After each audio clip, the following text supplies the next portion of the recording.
We want you to realize that you have more options in what you believe, that you can believe past what is. In fact, we want to say that even more clearly. You gotta believe past what is if you want to be a deliberate creator. Most don't.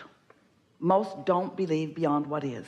It is, and so they observe it, they like it or don't. They have an emotional response that reflects whether they like it or whether they don't. They get more of whatever it is that they're focused upon, which makes them believe it more.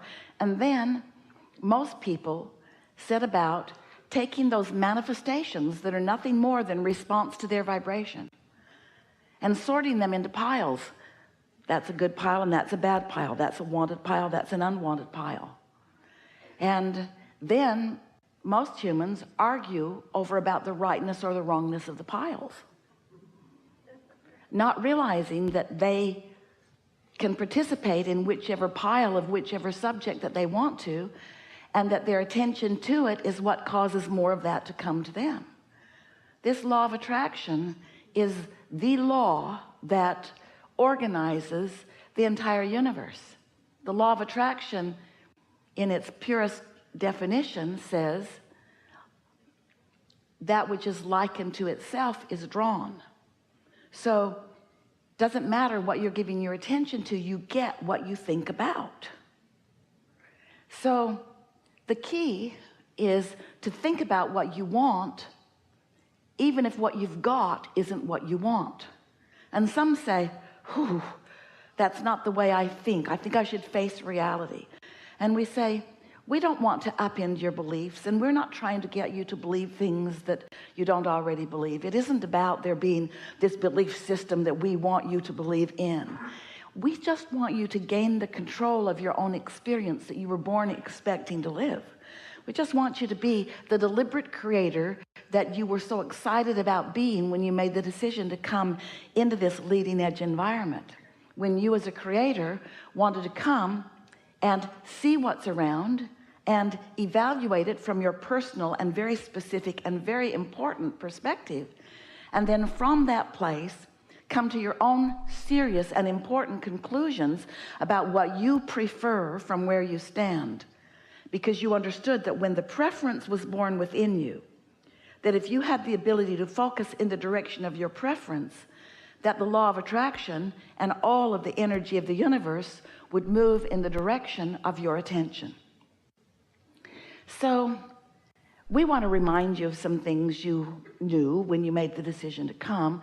We want to remind you that the law of attraction abounds, and we want to remind you of the power of your own thought. And we want to help you to understand a very important concept, which is the path of least resistance. And by that we mean there is a current of energy that comes from source, that is on your side, that adores you and flows to you and through you, that is the basis of all of the good that life can bring to you. It comes from source energy. It's an awareness of source energy upon you and your value, your true perfection. It's source energy who adores you and who flows to you and through you. And when you get in alignment with that flow, that is the ultimate path of least resistance. It's the flow of love, it's the flow of clarity, it's the flow of well-being, it's the flow of good feeling, it's the flow of joy. It is the path of least resistance. And so love is the path of least resistance, and hate is the path of most resistance. Ease is the path of least resistance, and struggle is the path of most resistance. And so clarity is the path of least resistance, and confusion is more resistance. You see what we are getting at? So as you came into this physical body, you knew that part of you was being focused into this body, and you knew that this part of you that came into this human form would be subjecting yourself to a variety that did contain resistance. And you came willingly and expectantly and eagerly, because you also knew that the larger part of you Some call it your soul, your inner being. Some call it source or God. We call it your inner being, this non-physical energy of perfection and of expansion, continually becoming more. You knew that that part of you would remain non-physically focused and would be steadily flowing to you, and that if you were in a receptive mode, you would be able to feel that clarity and that energy and that love. And you knew that in doing that, you would enjoy your expansion. So you said, I'll go forth with other humans and I will explore the variety. And out of my personal and important exploration, I will come to my own conclusions about what I prefer. In other words, the universe will expand because of my attention and focus. And when a preference emanates from me or radiates from me, vibrationally, as all thought does, that thought will be understood by my inner being and will be focused upon by my inner being, will absolutely and actually be held in a vibrational environment. In other words, my inner being will receive my desire, will understand it, and will become it, and will hold the vibrational essence of it. And because my inner being is part of me, and because my inner being has now received my expansive desire, now there is a relationship that I have, a vibrational relationship that I have with my inner being that I can interpret or understand or feel through my own emotions. So when I'm really going with the flow of what life has shown me that I prefer newly, and my inner being understands it and embraces it and holds the frequency of it, when I go with the flow of those ideas, I feel that life force that is only present when I'm fully allowing who I really am to be who I really am. But if I give birth to a desire, but instead of going with the flow of it, I hold myself in resistance of it because I'm looking at the environment that caused me to desire it rather than the desire itself. In other words, I want more money, but I don't have enough. And if I continue to focus upon the lack of money, while my inner being is focusing upon the abundance of money, then I'm holding myself in vibrational opposition to my new decision, and I'm not going with the flow. And my not going with the flow is a path of more resistance, while my going with the flow is a path of more allowance. Resistance doesn't feel good, allowance feels good. And so that's really what we want to talk about, that and the law of attraction and your relationship with source energy and the fact that you can be or do or have anything. We want to show you how to understand your emotional guidance system and how to focus in a way that allows you to be less resistant more of the time, and more allowing more of the time, and therefore more joyful more of the time, more in control of your own life more of the time, more loving toward others, more supportive of others, more uplifting for others, more of the energy that creates worlds rather than the energy that holds the creation back just a little bit. And the thing is, you can't hold the creation back. You can just make yourself miserable trying, because once a desire is born, it's off and running, because that's what you said you were here about. So briefly, we just want to remind you that there is a creative process that once you get in sync with it, you will find such success at flow and ease and becoming in the way that you really mean to. So step one is life causes you to sift and sort and evaluate and decide. Life just gives you contrast that causes desire to be born.